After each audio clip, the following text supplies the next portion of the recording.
Live from New Delhi, you're watching DD India NewsHour, India's voice to the world. I'm Tanvi Taneja, coming up in the next hour.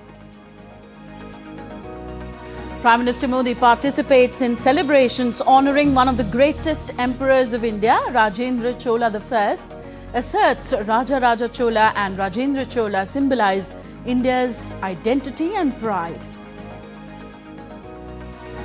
Thailand and Cambodia agreed to Malaysian mediation after 4 days of fighting. Leaders of both countries to meet in Malaysia on Monday. Israeli army announces tactical pause in parts of Gaza for flow of humanitarian aid. Jordan and the UAE begin airdrops. At least 35 killed and several injured in a church attack in Eastern Democratic Republic of Congo. The attack carried out by rebels backed by Islamic State. And Game 2 of the FIDE Women's Chess World Cup final between Indian stars Kuneru Hampi and Divya Deshmukh also ends in a draw. The tiebreaker to decide the winner on Monday.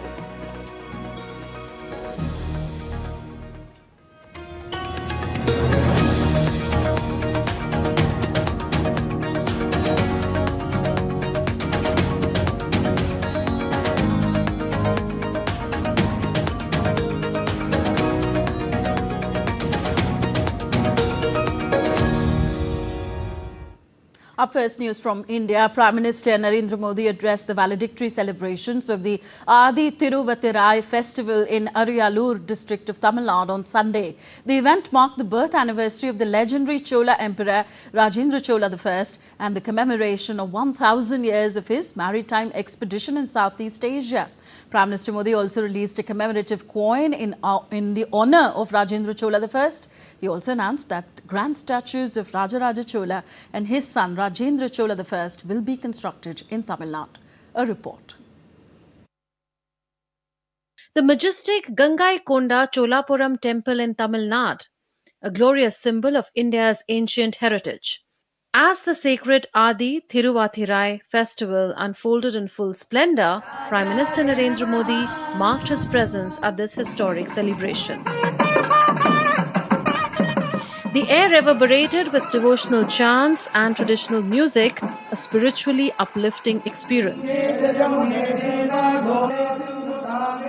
This festival was a tribute to the legendary Chola Emperor Rajendra Chola I, commemorating his birth anniversary, the 1000th year of his successful Southeast Asian military campaign, and the beginning of the construction of the iconic Gangaikonda Cholapuram temple.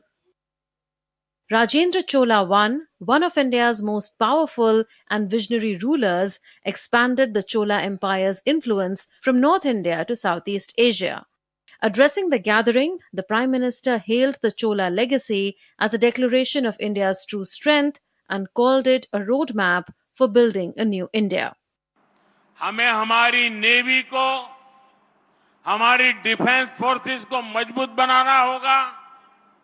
हमें नए अवसरों को तलाशना होगा और इस सबके साथ ही अपने मूल्यों को उसको भी सहेज कर रखना होगा. और मुझे संतोष है कि देश आज इसी प्रेरणा से आगे बढ़ रहा है. The Prime Minister praised the Chola kings for weaving India into a fabric of cultural unity. He said that government initiatives like the Kashi Tamil Sangamam and Saurashtra Tamil Sangamam are aimed at reviving and reinforcing age-old bonds of national unity. PM Modi emphasized that India under the Cholas had touched unparalleled heights of economic and military progress, a legacy that continues to inspire the nation today. Referring to Operation Sindoor, he said, the operation sparked a new national consciousness, compelling the world to take note of India's rising strength. Operation Sindoor के दौरान दुनिया ने देखा है कि कोई अगर भारत की सुरक्षा और संप्रभुता पर हमला करता है तो भारत उसे कैसे जवाब देता है. ऑपरेशन सिंदूर ने दिखा दिया है कि भारत के दुश्मनों के लिए, आतंकवादियों के लिए अब कोई ठिकाना सुरक्षित नहीं है. In a major announcement, the Prime Minister declared that grand statues of Raja Raja Chola and his son Rajendra Chola I will be erected in Tamil Nadu.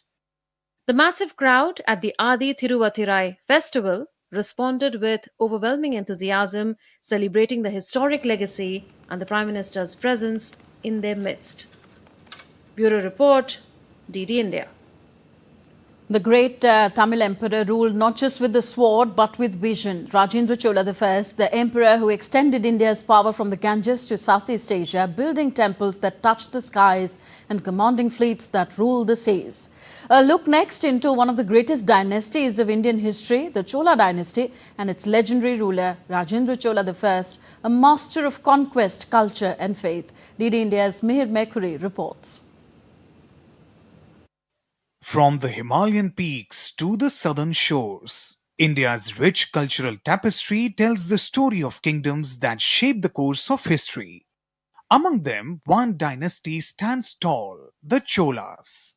And at the heart of their empire was a visionary monarch whose legacy echoed far beyond his land, Rajendra Chola I.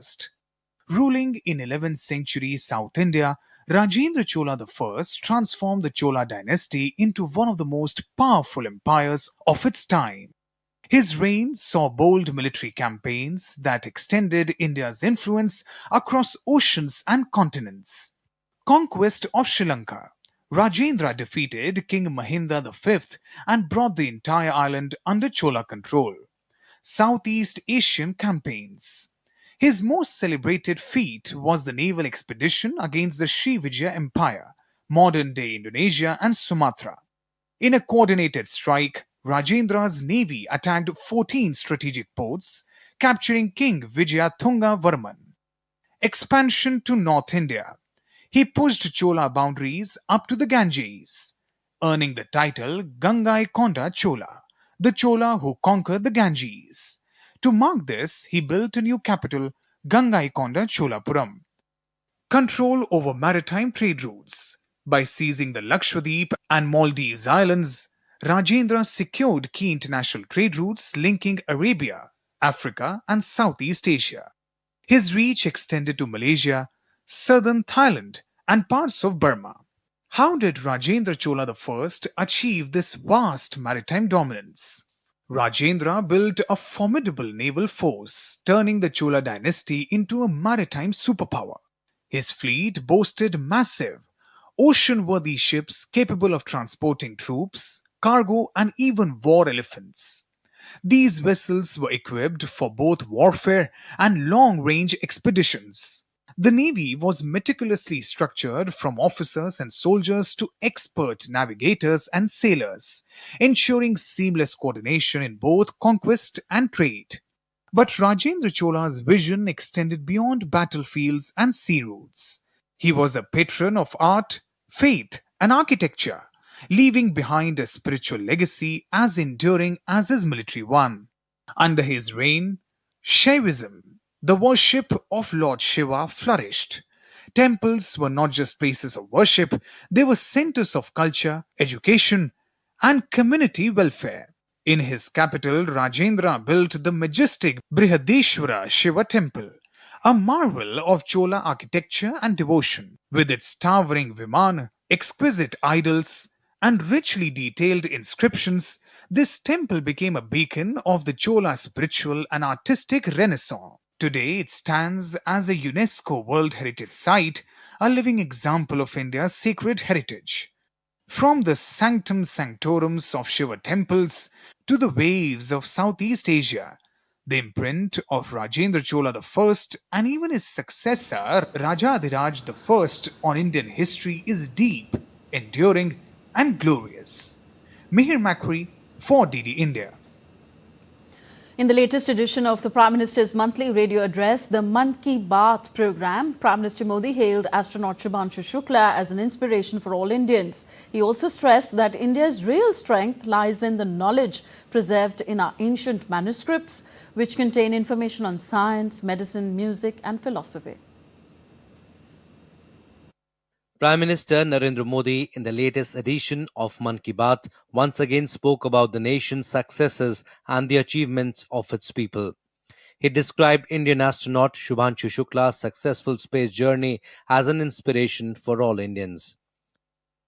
जैसे ही शुभांशु धरती पर सुरक्षित उतरे, लोग उछल पड़े। हर दिल में खुशी की लहर दौड़ गई। पूरा देश गर्व से भर गया। साइंस को लेकर, स्पेस को लेकर बच्चों में एक नई जिज्ञासा भी जागी। अब छोटे छोटे बच्चे कहते हैं, हम भी स्पेस में जाएंगे, हम भी चांद पर उतरेंगे, स्पेस साइंटिस्ट बनेंगे। India's ancient knowledge has been preserved for centuries in the form of manuscripts. These manuscripts contain deep insights into subjects such as science, music, and philosophy. The Prime Minister said that preserving this extraordinary intellectual heritage is a responsibility we all share. मणि मारन जी, जो तमिलनाडु के तंजावुर से हैं, उन्हें लगा कि अगर आज की पीढ़ी तमिल पांडुलिपियां पढ़ना नहीं सीखेगी, तो आने वाले समय में ये अनमोल धरोहर खो जाएगी। इसलिए उन्होंने शाम को कक्षाएं शुरू की।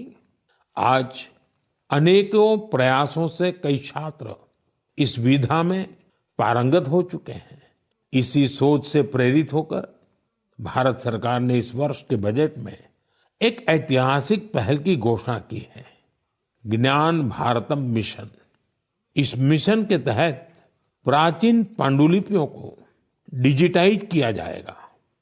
फिर एक नेशनल डिजिटल रिपोजिटरी बनाई जाएगी, जहां दुनिया भर के विद्यार्थी, शोधकर्ता भारत की ज्ञान परंपरा से जुड़ सकेंगे। Highlighting the Swadeshi movement, the Prime Minister said that textiles are not just a sector in India, they are a symbol of the country's cultural diversity. इस साल 7 अगस्त को नेशनल हैंडलूम डे के 10 साल पूरे हो रहे हैं। आज जब देश विकसित भारत बनने के लिए कदम बढ़ा रहा है, तो टेक्सटाइल सेक्टर देश की ताकत बन रहा है। गांवों की महिलाएं, शहरों के डिजाइनर, बुजुर्ग बुनकर और स्टार्टअप शुरू करने वाले हमारे युवा सब मिलकर इसे आगे बढ़ा रहे हैं। The path to a developed India passes through self-reliance, and the foundation of Atmanirbhar Bharat lies in modernity balanced with deep connection to our roots. It is only through cultural vibrancy that a nation can shine brightly on the global stage. Bureau Report, DD India. In India's financial capital, Mumbai, Minister of Commerce and Industry Piyush Goyal spoke about the recently signed India-UK Free Trade Agreement, highlighting that it reflects the growing strength of India. He added that the agreement is a result of the trust Prime Minister Modi has earned worldwide, which has enabled India to negotiate and enter into agreements with developed countries. I think this UK-India Comprehensive Economic and Trade Agreement is the result of the trust that Prime Minister Modi has earned across the world, because of which now we are negotiating and finalizing agreements with developed countries with whom we do not compete, but with whom we complement each other. It will open up a plethora of opportunities. It is the most comprehensive free trade agreement India has ever entered into. The second round of negotiations for the India-New Zealand Free Trade Agreement concluded in New Delhi, further advancing the shared objective of strengthening bilateral trade and economic partnerships. The FTA was launched during the meeting between Commerce and Industry Minister Piyush Goyal and his New Zealand counterpart on March 16, 2025. The third round of negotiations is scheduled to be held in New Zealand in September this year. India's bilateral merchandise trade with New Zealand reached $1.3 billion in 2024-25 fiscal, recording a growth of 48.6% over the previous financial year, signaling the growth of potential in the economic partnership. The FTA is expected to enhance trade flows, support investment linkages, promote supply chain resilience, and establish a predictable and enabling environment for businesses in both countries. You're watching DD India NewsHour, still to come on the show. US says tariff deadline of August 1st is firm and there will be no extensions. Russia accuses Kiev and the West of rejecting diplomacy to solve the conflict in Ukraine. And paramilitary RSF-led coalition announces a parallel government in Sudan.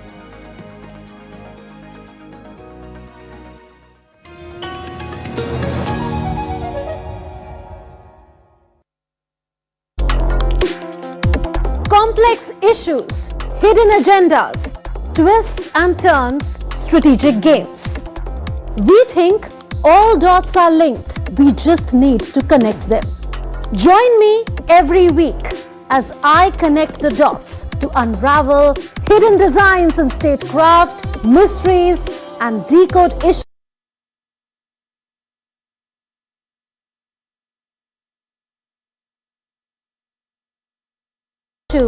that matter to you.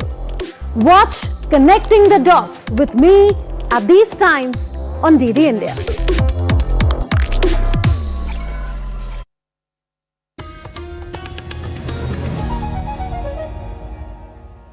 Welcome back. You're watching DD India NewsHour. I am Tanvi Taneja. On to West Asia now. Israel military announced a tactical pause in parts of Gaza, saying it would halt military operations daily for 10 hours to allow new aid corridors in the enclave. The military said it would also designate secure routes to help aid agencies deliver food and other supplies to the people across Gaza. But Israeli military also said that despite the humanitarian steps, combat operations have not ceased in the Gaza Strip. Aid trucks began entering Gaza Strip from Egypt as Israel announced a tactical pause in parts of territory to allow deliveries. Israel said on Sunday it would halt military operations each day for 10 hours in parts of Gaza and allow new aid corridors in the enclave. UNICEF aid trucks were seen being loaded in Egypt's North Sinai city of Arish with aid boxes destined to move to Gaza the next day via Rafah. The United Nations aid chief Tom Fletcher welcomed the announcement of humanitarian pauses in Gaza. Tom Fletcher posted on X, "Welcome announcement of humanitarian pauses in Gaza to allow our aid through. In contact with our teams on the ground, who will do all we can to reach as many starving people as we can in this window." Pope Leo voiced concern on Sunday over the humanitarian crisis in Gaza. I follow with great concern the very serious humanitarian situation in Gaza, where the civilian population is being crushed by hunger and continues to be exposed to violence and death. I renew my heartfelt appeal for a ceasefire, the release of hostages, and full respect for humanitarian law. On the ground, Palestinians could be seen carrying bags of flour from 8 convoys in the Israeli-controlled Zikim border crossing in the northern Gaza Strip. Footage released by the Israeli military show what it says is an airdrop of humanitarian aid on the Gaza Strip. Besides airdrop, Gaza-bound aid boat Handala was seen approaching the Israeli port of Ashdod escorted by the army. However, the Israeli military also stressed that despite the humanitarian steps, combat operations have not ceased in the Gaza Strip. Bureau Report, DD India. Deepening nuclear submarine partnership, Australia and Britain signed a new historic 50-year treaty on Saturday. The Geelong Treaty will underpin submarine programs for 50 years, including the development of the SSN AUKUS. It is expected to be worth up to $27 billion to Britain in exports. Over the next 25 years, next generation of jobs will be created. It will also see increased port visits to Western Australia by Britain's Astute-class nuclear submarines. Australia, Britain and the US agreed the AUKUS Pact in 2021 to provide Australia with nuclear-powered attack submarines from the next decade to counter China's ambitions in the Indo-Pacific. The Geelong Treaty represents one of the most significant treaties between Australia and the United Kingdom that has been signed since Federation. What this treaty will do is underpin the way in which both our countries develop a class of submarine that we will jointly operate. It's a treaty which will last for 50 years. It is a treaty that will support tens of thousands of jobs in both Australia and the UK. It is a treaty to build the most advanced, most powerful attack submarines either of our nations have ever had. It is a treaty that will fortify the Indo-Pacific. It will strengthen NATO. US Defense Secretary Pete Hegseth hosted a quadrilateral meeting with the Baltic defense ministers in the Pentagon earlier this week, stressing NATO's military spending target of 5% of their GDP. In a post on X, Hegseth said that he met Minister Pevkur from Estonia, Minister Sprads from Latvia and Minister Sakhalin from Lithuania in the Pentagon. They discussed President Trump's historic success in bringing the NATO alliance together behind the 5% defense spending pledge at the Hague summit, which the Baltic states are on track to hit it in the next year. He also thanked Baltic defense ministers for their support towards their shared objective. European leaders say that they are ready to step up on security, having pledged big increases in their military spending at a NATO summit last week. The new NATO target includes a core component of defense spending, which must reach 3.5% of their GDP by 2035, and a further element on broader security-related investments worth 1.5%, though Spain has been reluctant to commit to that level of funding. On to the United States now. At least 11 people were injured in a stabbing incident at a Walmart store in the Midwestern state of Michigan. A heavy police presence was seen outside Walmart in Traverse City, and a suspect was in custody, though there is currently no update on their conditions. Grand Traverse County Sheriff Michael Shea said that the suspect was armed with a folding knife and appeared to have targeted victims at random. In a statement on X, Michigan Governor Gretchen Whitmer said that he's in touch with law enforcement about the news, and he condemned this brutal act of violence.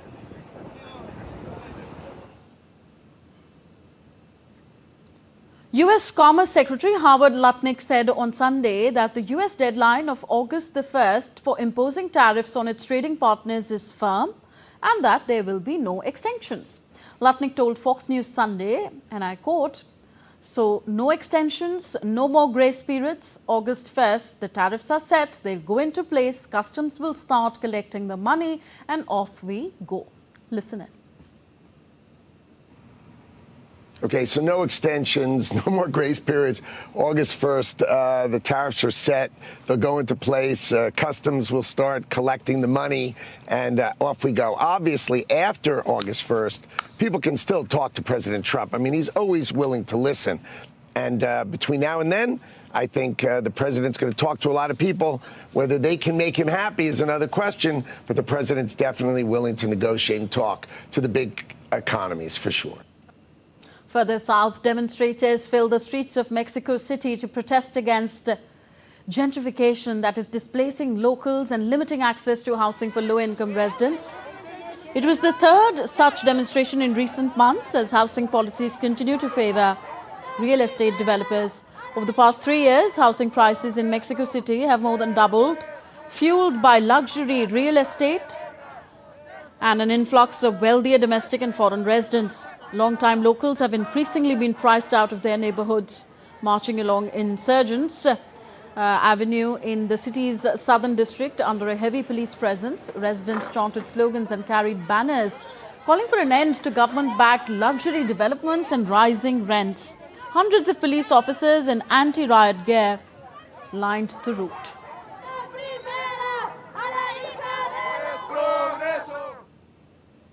Next news of the Russia-Ukraine conflict. Well, Russia accused Kiev and the West of rejecting diplomacy to solve the conflict in Ukraine.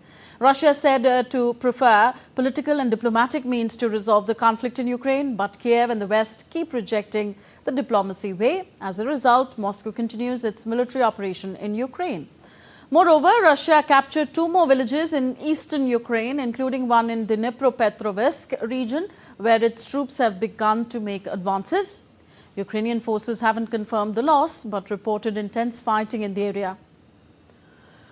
On the other hand, Ukrainian President Volodymyr Zelensky said that the logistics hub of Pokrovsk remains the focal point of the conflict. Ukrainian forces had recorded successful action in Sumy region on Ukraine's northern border, where Russian forces have established a foothold in recent weeks. Russia has begun direct commercial flights to North Korea in a further sign of closer ties with its Asian ally, helping its offensive in Ukraine. The first Moscow-Pyongyang flight, operated by Nordwind Airlines, was scheduled to take off at 1600 hours GMT and land in the North Korean capital, Pyongyang. Russia's transport ministry said that the route would be serviced once a month. Both the countries restored train links on June 17th after suspending them in 2020 during the COVID-19 pandemic. The two countries have been forging closer military bonds in recent years, with Pyongyang supplying troops and weapons for Russia to use in its military operation in Ukraine. A Sudanese coalition led by paramilitary rapid support forces announced a parallel government on Saturday. RSF leader General Mohammed Hamdan Dagalo was announced the head of the Presidential Council, while Mohammed Hassan Al-Taishe, a civilian politician, was named the Prime Minister. The announcement challenged the military-backed administration and risking a further push towards the war-torn country's division. Sudan is split, with the army controlling the north, east and centre, and having recently retaken the capital Khartoum, while the Rapid Support Forces, RSF, hold most of Darfur and parts of Kordofan, where recent attacks have killed hundreds. The announcement comes more than 2 years into the war between the RSF and the army. The announcement on Saturday includes governors for regions of the country firmly controlled by the army.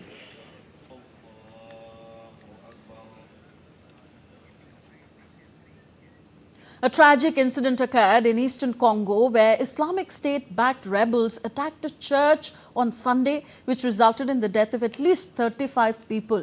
Rebels targeted a Catholic church in the town of Komanda, where worshippers had gathered for prayers. Witnesses said that the rebels mainly targeted Christians who were spending the night in the Catholic church. Several houses and shops were also set ablaze during the violence. The bloodshed comes after months of calm in the region of Ituri, bordering Uganda. The United Nations Organization Stabilization Mission in the Democratic Republic of Congo has condemned this attack.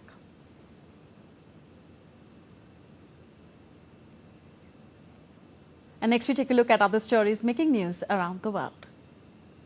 Major Navy drills by the Russian Defense Ministry involving over 15,000 military personnel in the Pacific and Arctic Oceans and in the Baltic and Caspian Seas concluded on Sunday. The so-called July Storm exercise from July 23rd to 27th were designed to test the readiness of fleet for non-standard operations, the use of long-range weapons and other advanced technology. Around 150 anti-migrant protesters gathered outside a migrant hotel in Britain on Sunday amid heightened tensions following disturbances at the same site a week earlier. The protest unfolded under heavy police presence, with demonstrators waving England and Union flags and cheering as passing vehicles honked in support.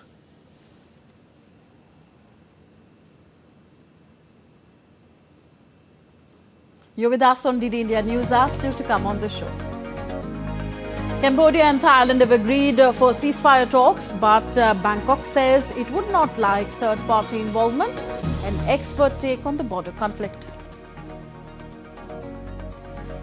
And India issues advisory for its citizens and hopes both Bangkok and Phnom Penh will take measures for cessation of hostilities.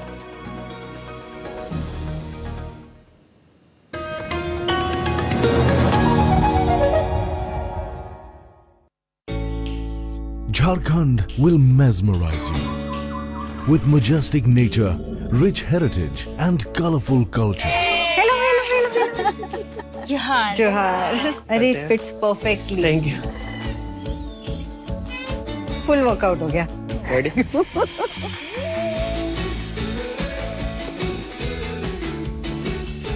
Postcards from Jharkhand on National Geographic.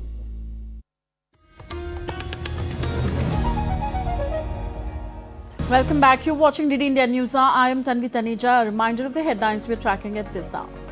Prime Minister Modi participates in celebrations honouring one of the greatest emperors of India, Rajendra Chola I, asserts Raja Chola and Rajendra Chola symbolize India's identity and pride. Thailand and Cambodia agree for Malaysian mediation after 4 days of fighting. Leaders of both countries to meet in Malaysia on Monday. Israeli army announces tactical pause in parts of Gaza for flow of humanitarian aid. Jordan and the UAE begin airdrops. So the past 4 days has seen the worst fighting between Cambodia and Thailand in 13 years. It began with gunfire before dawn on July 24th. A sudden and sharp reminder that Southeast Asia's oldest border dispute is far from resolved. By the time the smoke cleared, dozens of people were dead, tens of thousands had been evacuated, and Thailand and Cambodia were once again locked in a bitter standoff.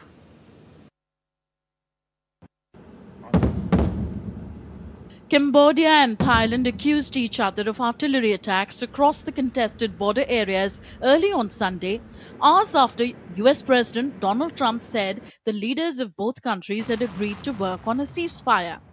US President Donald Trump spoke to Cambodian Prime Minister Hun Manet and Thailand's acting Prime Minister Phumtham Vechayachai on Saturday and warned them that he would not make trade deals with either if the border conflict continued. Cambodia said it fully endorsed Trump's call for an immediate ceasefire. The government and military representatives confirmed Prime Minister's agreement to Trump's proposal to an immediate and unconditional ceasefire. Regarding the fighting between Cambodia and Thailand after the Thai army's invasion, the President of the United States, Donald Trump, wanted to see a ceasefire immediately and peace created between the two countries. In response to Trump, Prime Minister Hun Manet made clear to him that Cambodia has agreed with his proposal to the immediate ceasefire. While Thailand's acting Prime Minister thanked Trump and said that Thailand agrees in principle to have a ceasefire in place, but won't like a third country involved. He said that if there is no ceasefire, the US would not be ready to hold trade talks with either of the two countries. I told him that it is not a problem, as this is also our principle. Our condition is that we don't want a third country, but are thankful for his concern.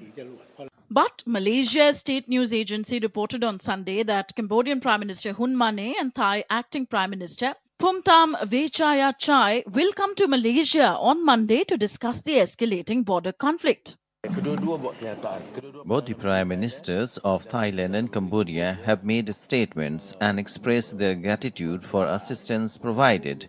Even though there is still some exchange of fire, I have asked Malaysian Foreign Minister Mohammed Hassan to liaise with the respective foreign ministries, and if possible, I will continue engaging with them myself at least to halt the fighting. The talks in Malaysia come after Malaysian Prime Minister Anwar Ibrahim, chair of the Regional ASEAN Forum, had proposed a ceasefire on Friday. Meanwhile, US Secretary of State Marco Rubio spoke with the foreign ministers of both the countries on Sunday, urging them to immediately de-escalate tensions and telling them that the US was ready to help with the talks. With an offer of support from both Malaysia and the US, Thai villagers who remained close to the Cambodian border to safeguard their homes were skeptical that a ceasefire could be reached to end the fighting that has killed more than 30 people and displaced more than 200,000 from their homes. Cambodian troops can't be trusted. We should take precautions no matter what. If there is ceasefire, that's great. It would be better for us so my relatives can come back to continue farming. At the heart of the conflict is an 11th century Hindu temple called Previhar, dedicated to Lord Shiva in Cambodia's Dangrek Mountains, with both Bangkok and Phnom Penh claiming historical ownership. The International Court of Justice awarded the temple to Cambodia in 1962, but Thailand continued to lay claim to the surrounding land. In 2008, Cambodia succeeded in having Previhar listed as UNESCO World Heritage Site, a move that again triggered Thai opposition. Cut to July 24th, 2025. Cambodia and Thailand, popular destinations for millions of foreign tourists, have been locked in their bloodiest conflict in years over their disputed border. It is another reminder that Southeast Asia's oldest border dispute is far from being resolved. Bureau Report, DD India. Meanwhile, India's Ministry of External Affairs has said that India is closely monitoring the situation along the border between Cambodia and Thailand. The MEA spokesperson added that India has close and friendly relations with both countries and hopes that both sides will take measures for cessation of hostilities and prevention of further escalation. The ministry has also released helpline numbers of the Embassy of Thailand and Cambodia for any assistance. The numbers are on your screens right now.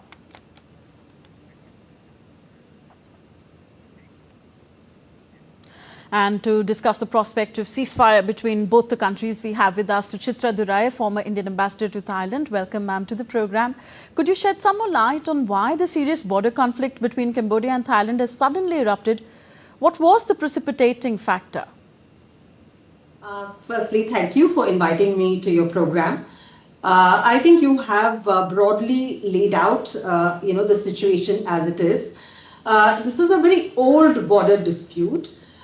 It is the result of, like in many parts of the world, a colonial power deciding unilaterally what should be the contours of various states. So actually we go back, in time to at least, let's say, the 19th century, when, until 1867, the Kingdom of Siam, which is, what Thailand was called earlier on, had suzerainty over what's now Cambodia.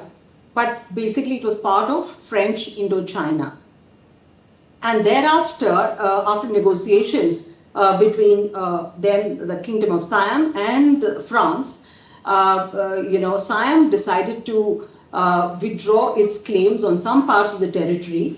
And agreement was concluded between the two powers, both in 1904 and 1907, by which the border between what is now Thailand and Cambodia were drawn.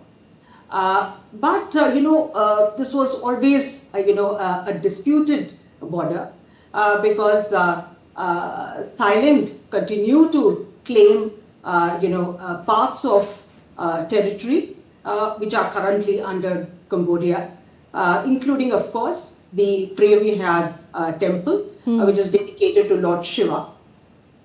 Cambodia, after it became independent, actually went to the ICJ.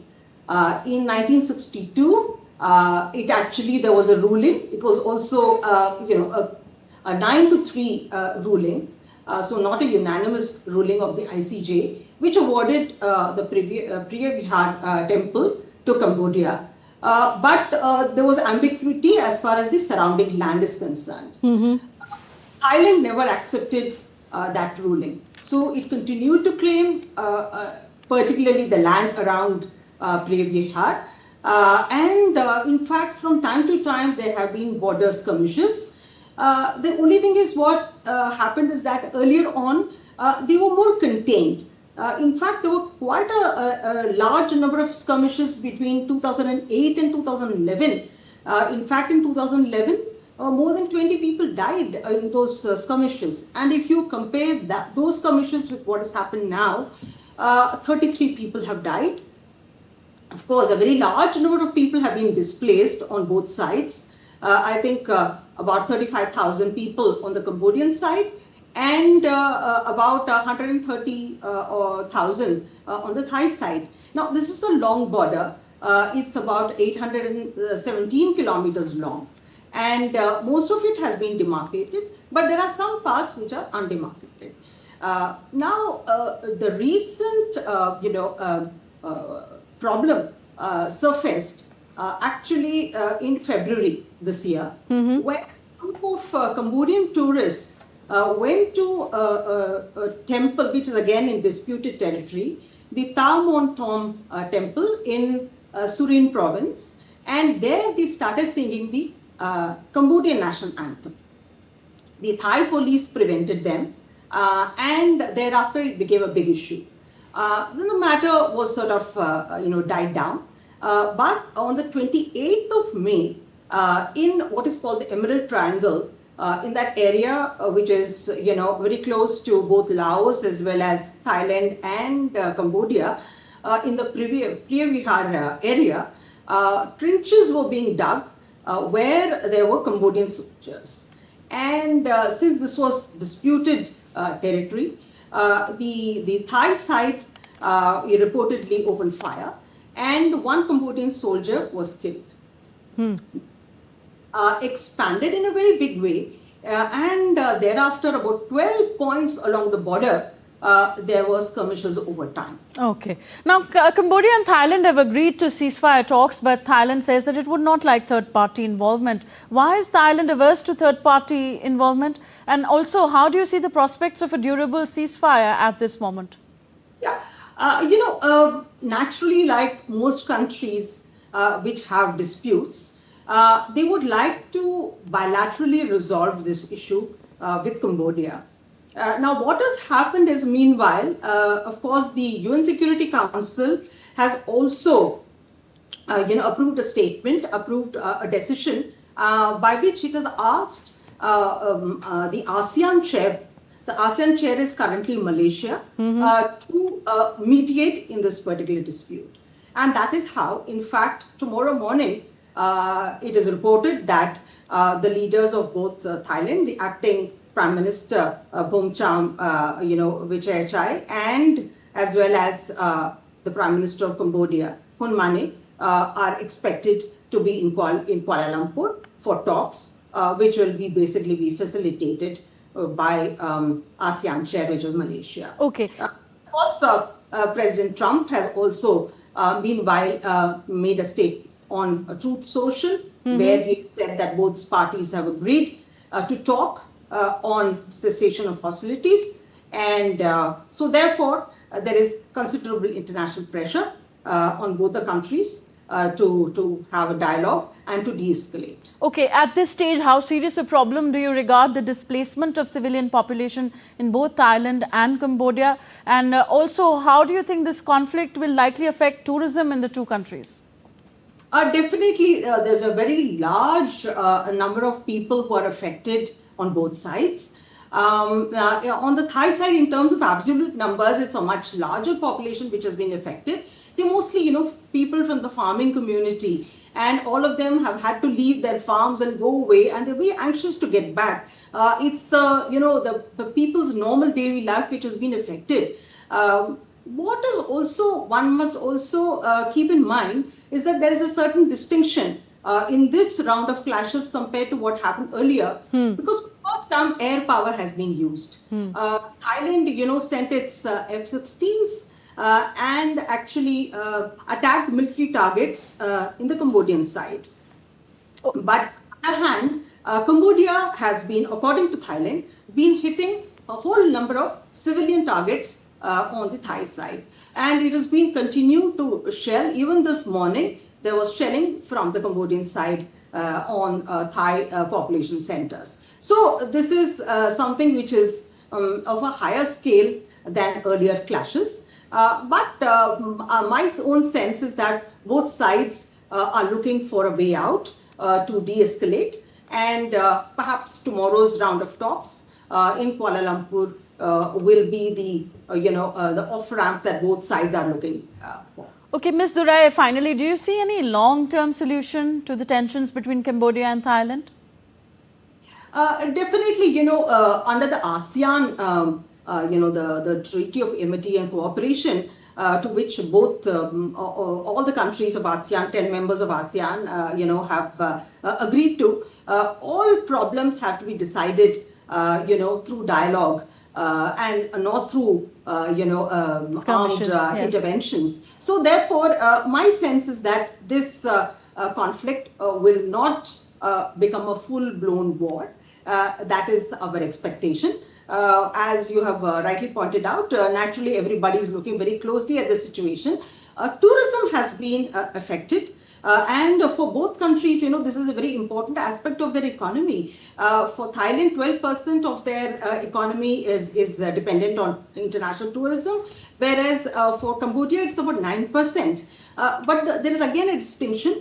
Some of Cambodia's main tourism spots, especially Angkor Wat, etc., are very close to the border, whereas the main, tourism centers for Thailand itself are very much away from where the problems are happening. Okay. So, of course, common people on both sides will be affected. The large number of Cambodians who come and work in Thailand, and between the two economies, the Thai economy is a much stronger, much bigger economy, and also militarily. It has got considerable strength. Yes, one hopes that Monday's talks lead to the path of peace. Thank you very much, Ms. Suchitra Durai, for joining us on India NewsHour.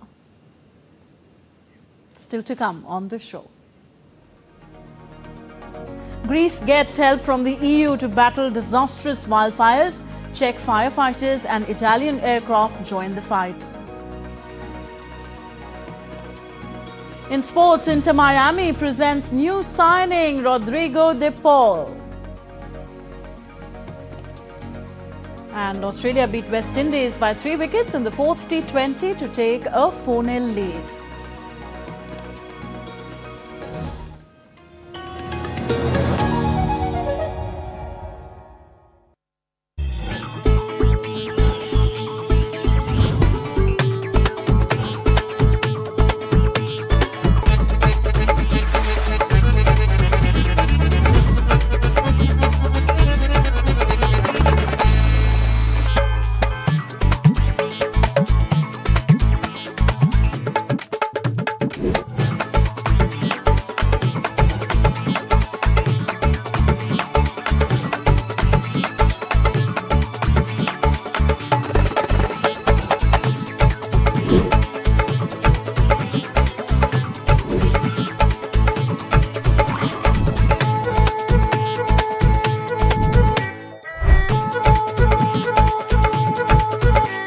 Welcome to Jaipur.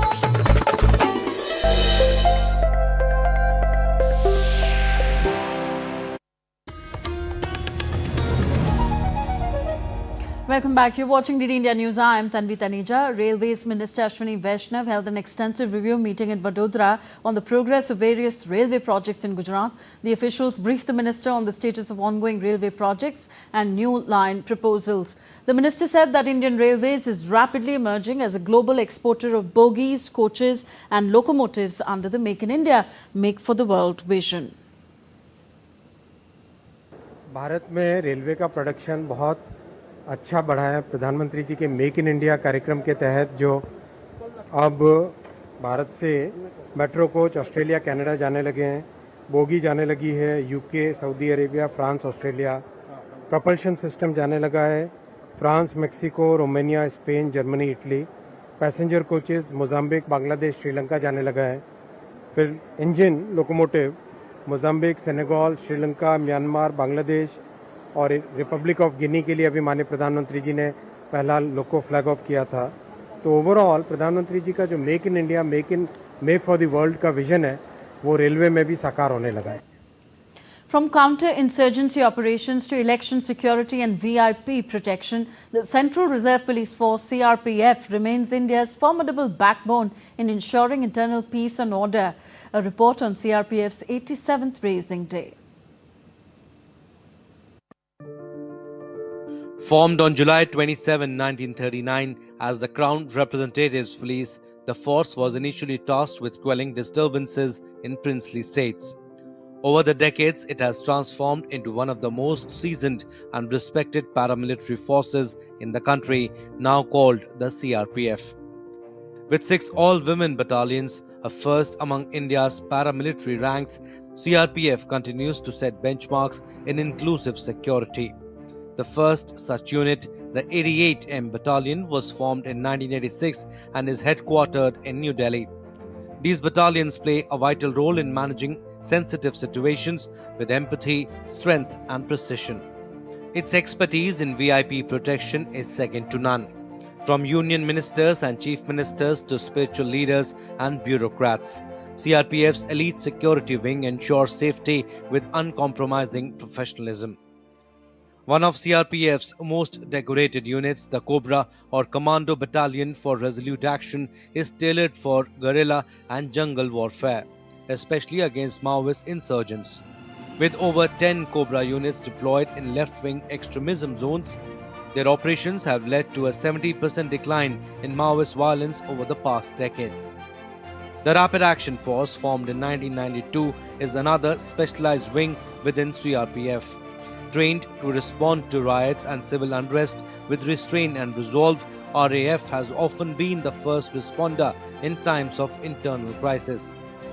Be it maintaining peace in Kashmir, ensuring fair elections across the nation, or reclaiming areas once under insurgent control, the CRPF remains a steadfast guardian of India's democratic fabric. Behind the uniforms are stories of courage, sacrifice, and relentless duty. Whether battling terrorists in the valley, restoring calm in the northeast, or rebuilding lives in conflict zones, the men and women of CRPF embody their motto: service and loyalty. Bureau Report, DD India. Some weather-related news now. Strong winds fueled widespread wildfires across Kosovo, with authorities managing to extinguish 17 blazes while 12 others remained active. A devastating wildfire swept through southern Kosovo, causing significant damage to property and livestock. Firefighters in Suha-Reka battled another large blaze that threatened homes and scorched a vast area of land. Separate fire in eastern Kosovo killed around 40 cattle. In northern part of the country, a NATO helicopter was deployed to drop water in an effort to contain yet another wildfire. Authorities have urged public to avoid lighting fires outdoors as high temperatures and strong winds continue to elevate the risk of further outbreaks. Czech firefighters and Italian aircraft joined the fight against blazes in Greece that have ravaged homes and forced evacuations on Sunday. Greece had earlier requested help from EU allies. Meanwhile, 5 fires were still raging on Sunday in the Peloponnese area as well as on the islands of Evia, Kythera and Crete. Aircraft and helicopters resumed their work in several parts of the country at dawn. Evacuation messages were sent early on Sunday to people on the island, which lies off the southeastern tip of the Peloponnese, as the fires continued unabated. And time now for some sporting action. First news from chess. The FIDE Women's World Cup 2025 final between India's Kuneru Hampi and Divya Deshmukh will head into tie-breaks after the two played out a draw in the second classical game on Sunday in Batumi, Georgia. Playing with the white pieces, Kuneru Hampi was forced to go for a draw through repetition after Divya Deshmukh gave her back-to-back checks. Game 1 between the players two had ended in a draw on Saturday. Now the winner for the final match will be decided in the tiebreaker, which is set to take place on Monday. The All-Indian clash guarantees a spot in the next year's FIDE Women's Candidates Tournament, where the winner will earn the right to challenge Yu Wen-jun for the World Championship title. A new signing, Rodrigo de Paul, was presented as an Inter Miami player ahead of the side's home MLS game against Cincinnati on Saturday. De Paul joined his compatriot and friend Lionel Messi, with whom he has won 2 Copa America titles, Finalissima and the 2022 World Cup. The 31-year-old made nearly 200 appearances in 4 seasons under fellow Argentine coach Diego Simón, but left the Spanish capital without silverware. De Paul made his debut for Argentine club Racing Club in 2012 and has also played for Valencia and Serie A side Udinese. Australia claimed a 3-wicket victory over the West Indies in the 4th T20 International, barely needing to shift into top gear as they heaped more misery on the hosts, who have yet to register a win in the 5-game series. Batting first, West Indies scored 205 for 9. S. Rutherford topped the scoring for West Indies with a knock of 31. Spinner Adam Zampa took 3 wickets, while fast bowlers Sean Abbott, Xavier Bartlett and Aaron Hardy took 2 apiece. Chasing 206, Australia lost opener Mitchell Marsh for a duck, but Glenn Maxwell and Josh Inglis put together a 66-run partnership to lay the foundation for the chase. The visitors went on to clinch the win with 4 balls to spare and took a 4-0 lead in the series, courtesy Cameron Green's knock of 55 of 35 balls. And a special Fit India Sundays on Cycle campaign was organised in Delhi, marking the Kargil Vijay Divas and celebrating the spirit of fitness and patriotism. More than 1,000 people joined the Sunday on Cycle event at Connaught Place in central Delhi. The event was energised further by a spirited biking rally which led a youth contingent through the city, raising slogans and waving the tricolour in remembrance of the Kargil martyrs.